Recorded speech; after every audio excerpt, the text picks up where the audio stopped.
can't stop adding more books to my TBR because more and more books keep being announced to be released this year. So here's my list of 2026 releases that I have added to my TBR and that you probably should too. So the first few are currently out, but I haven't read them yet, so I would love to hear your thoughts if you have. They are on my waiting list at the library though. A Box Full of Darkness by Simone St. James came out in January, and I'm waiting for the audiobooks from the library, but I've read a lot of her novels. My favorite is actually The Sundown Motel, if you want to check it out. But she tends to play with murder mystery in small towns, playing with timelines, paranormal events, so I can't wait to try that one. If you have read it, definitely let me know how you felt about it. Children of Strife by Adrian Tchaikovsky came out in March. I have read it and I have enjoyed it. If you would like hard sci-fi, I do recommend the first book, Children of Time. I like that you're following different pockets of humanity trying to survive desperately on different planets. First Contact with Aliens is definitely a must-read. The Night We Met came out on the 24th of March, and I'm really curious to hear your thoughts. I'm supposed to be able to get it from the library in 3 weeks, so I'm counting down the days. It's technically the second book in a romance series, but her books usually are series. They don't really follow the same characters, so it's not a deal breaker. You can start wherever you want, but I'm a little nervous because this one is a friends to lovers, and I have yet to find one I actually enjoy. So hopefully it will make me change my mind, but again, very excited to try it. The last one that's already out is The Ending Writes Itself. What made me add it to my TBR is that this is actually a pen name. This is actually co-written between V.E. Schwab and one of her friends who's a screenwriter, so I've never read a murder mystery by her, so of course I want to read it. This one you're following 6 struggling writers who are invited on a private island by this rich best-selling author, and he proposes that the best of them will be able to ghostwrite the ending of his newest novel. They have 72 hours to write what they can, and he will choose the winner. But I believe they start dying because it says that all it needs now is a killer ending. So I think things are getting messy. So far the reviews I've seen have kind of been on the fence, but I don't always agree with people, so I really want to read that one. Now, The Caretaker is coming out on April 21st, and it was my first 5-star of the year. I had an advanced reader copy, so of course I'm going to tell you to add this to TBR. I loved it, especially if you enjoyed We Used to Live Here by the same author. Equally enjoyed both of them. I like that he plays with, is the main character losing it? Is it paranormal events happening? Are we going to get answers? Kinda. If you liked one, you're going to like the other one. So his newest novel, you follow the main character who is very much broke. Her little sister, she's her sole guardian, so she has to have money, and she can't find a job. When she sees this ad on Craigslist of all places, and they're looking for a caretaker, she goes to the interview and they're offering a suspicious amount of money, but it's just a weekend job. It's in a remote place, but who cares? She just has to follow these weird rules. How hard can it be? Well, it turns out harder than it looks because I could not put this book down. I vlogged it, spoiler free, and you can just see me slowly losing it completely. I could not put it down, read it in 2 days, and I absolutely want to get a new copy and reread it, which I never reread books, but this was so good. I loved it. And a little bit like his other book, you get some answers, enough to be satisfying, but yeah, I need to reread this because now that you know how it ends, you know, I need to see how things went there all over again. Earlier this year, I really wanted to go back to reading paranormal, like urban fantasy, witches, vampires, werewolves kind of stories, and I tried a couple and they didn't work for me, but then I saw this one is being announced and I added it to my TBR. This is Witch Queen Rising. It's coming out April 21st also, and this one you're following witches. I think it's 2 schools of witches that are in competition. They have to find their prime, which that gave me vibes of American Horror Story, like the 3rd season, The Coven, the witches. I'm hoping I'm gonna get those vibes from it, so I'm adding that to my TBR. How to Cheat Your Own Death is coming out last week of April, and this is the 3rd book in this like cozy murder mystery series. To me, anything that happens in a small town in England is cozy, especially if you listen to the audiobook and you get the accent. Sue me. In the first book, you were following a story of this woman who died in her 80s, I believe, but she was foretold when she was young that she would be betrayed and killed by someone she knows. So she spent her whole life accumulating secrets on everyone, having files on everyone. In her will, she leaves all of her money to a not so close relative, really, but she has a week to solve the murder, otherwise she doesn't get anything. So that's how book 1 starts, and then book 2 came out, and now book 3. At this point, I might as well continue. On May 5th, 2 books are coming out that I really want to read. The first one is The Last Contract of Isako by Fonda Lee, who I have yet to forget for the Green Bone Saga. She broke my heart, especially that last book. But that was a fantasy series, and this one is a hard sci-fi standalone. And I love that you're following a woman who is in her 50s. I've been trying to find more and more stories with older male and female characters. I'm actually currently reading it. I'm like 30% into it. It is being described as a space opera where corporate samurai fight. Honestly, it's actually pretty accurate. So she lost unexpectedly her last client. They're on a different planet. They're very isolated, so there are strict rules, and she is now doing what will probably be her last contract, kind of solving a murder mystery. So I wanted to give it a shout out. So far, like I said, so good. I'm hoping to finish it before it comes out. The second book coming out on the same day is The Calamity Club. This was written by the same author that wrote The Help. It's another historical fiction set in Mississippi. This one in 1933, so during the Great Depression. You're following different characters. One of them is an orphan, and the other one is a unmarried, outspoken woman. I feel like this is going to be a really popular book club book, so I think I'm going to wait for a few reviews and see how it's taken. But I wanted to mention it because I'm sure some of you will want to try that. This book, I wasn't sure I was going to pick it up, but the closer we are to the release date, the more excited I am for it, so I might have to. So The Tapestry of Fate, which is the second book in the Amina Al-Sarafi series, adult fantasy.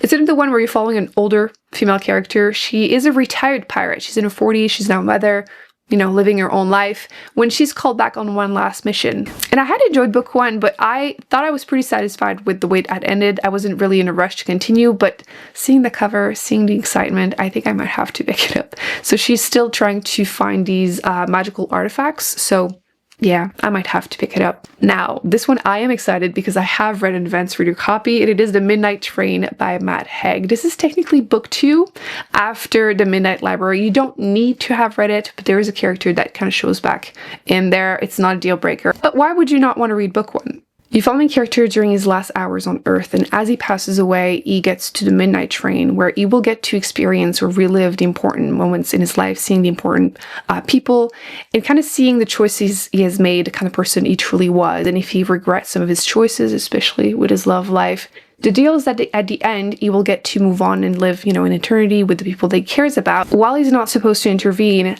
things are kind of difficult for him. Is he happy with his choices? Is it worth the risk? I think this is going to be another really popular book club book. I would recommend it. A Trade of Blood is coming out on August 11th. This is the third book in this series. They're murder mystery in a fantasy world, which is a combo that wins every time. The author's actually written multiple books like that, and I've read them all. I love them all. You follow a story through the eyes of the assistant to Anna, who's probably my favorite character.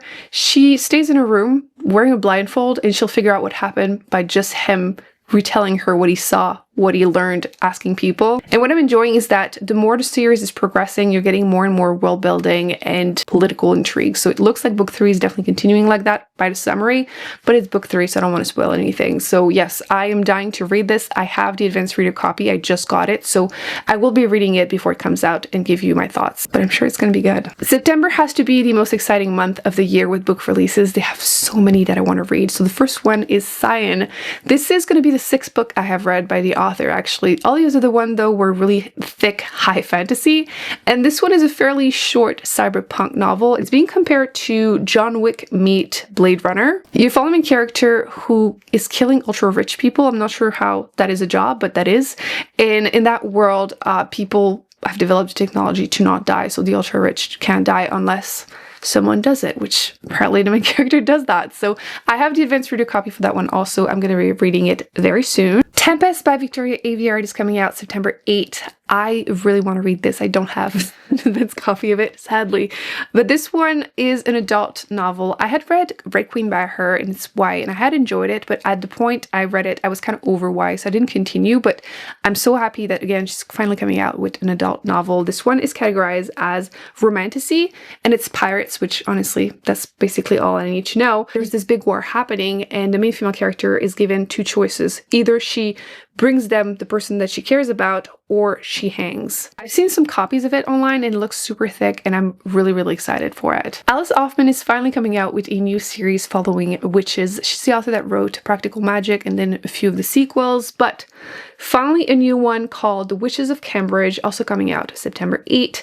And this one is set in the 1950s in Cambridge, Massachusetts, and you're following a group of secret witches called the Lilith Society. And they're categorizing it as historical fiction, fantasy, and dark academia, which again, Sold. Witches, Dark Academia? Yeah, I want to read that. Also on September 8th, which seems to be the most exciting day of the year, really, R.F. Kuang is coming out with a new novel, and it sounds completely different from everything else she has written. I've read everything by her so far, and I've enjoyed everything. Type A Story. 288 pages only. This one seems to be a very character-driven, coming-of-age, introspective kind of story. You follow the main female character who goes to Taipei during the summer as a student to learn the language, and she's hoping that it's going to help her connect to her family, her roots. Her grandfather passes away also while she's there, so it handles grief. So the story is just about that, how what if the diaspora fantasy of homecoming never comes true? What if learning a language can bring you any closer to the people you're trying to reach? So it's talking about all of that, and I'm curious how she's going to handle it, because I feel like most of her stories people were commenting about maybe the lack of depth in the characters, and this one definitely needs that to be a good book, so I will be reading that for sure. I'm excited. Quick shout out to Exit Party by Emily St. John Mandel that's coming out on the 11th. I don't know if I'm going to read it, but I just saw it and I know she's a popular author, so just quick shout out if you haven't noticed. She tends to write more like literary fiction, sci-fi than I usually go for, but add that to TBR if that's your cup of tea. Bodies of Magic, I haven't seen anyone talk about it, but I was on NetGalley where you can get advanced reader copies of books, and I thought it sounded really good, so I asked for it and I got it. So again, I will be reading that. They're saying Grey's Anatomy meets A Deadly Education, which seems like a crazy mix, but the topic you're following, it's a magical school. At the end of 5 years, as a healer, you have to pass this test. You have to be in a group of 5. It lasts 5 days, and you all have to pass in order to be able to graduate. The thing is, on the day of the exam, one of the group of 5 is found dead. Everyone knows her, and she was supposed to be the best one in their class, and everyone has secrets. So murder mystery, magical school. Yeah, of course I added that to my TBR because that sounds so good. Clearly, V. Schwab has been busy because she's also coming out with Victorious in October, which is the 3rd book in the Villains series, which I had enjoyed book 1. I loved book 2, which I think is the unpopular opinion. Don't care. Book 2, you get to meet Marcella, my favorite supervillain, but also you get the backstory of, in the first book, these 2 main characters who used to be friends, develop superpowers, and now they're enemies. You get more of the backstory, which I enjoyed, but yes, book 3 is coming out. I'm dying to continue for sure. I was so excited when I found out that Becky Chambers is coming out with a new novel, finally, at the end of October. Frankly, to me, it doesn't matter what the book is about. I've read all of her books and I've been waiting for the next one, so I'm going to read it no matter what, and it's thick. It's over 400 pages. From her, compared to the Monk and Robot series, they were all like 150 pages, so 400. Thank you. So hard sci-fi, it's set on a different planet. The main character is part of the colonists that are there, stuck there. They can't go back to the mothership until they develop the technology for spaceflight. So it sounds like a character-driven story with a love story, and again, it's Becky Chambers. I'm reading it. And last but not least, we have Call Me Traitor, which I also found on NetGalley when I was just looking at books that were coming out, seeing what was good, and it sounded really good. So I haven't seen anyone mention it, but I will be reading it because, again, I got the advance copy. I'm not sure if it's coming out on 1st of December or on the 27th of October. I'm seeing both dates. Either way, I'm reading it as soon as possible because it sounds really good. They're saying that it's like a assassin falls in love with Target, Forbidden Love, Found Family Gone Wrong, Slow Burn, and Dark Academia. It's a high fantasy, there's magic, I'm sold. So these are my most anticipated book releases of 2026, the ones that I will be reading as soon as I can. If you have read the first couple of ones that are already out, I would love to hear your thoughts. And if there are any other ones that you know that I don't know about, please let us know in the comment section. I will put more videos on the screen that are going to check out, and I will see you there. Bye.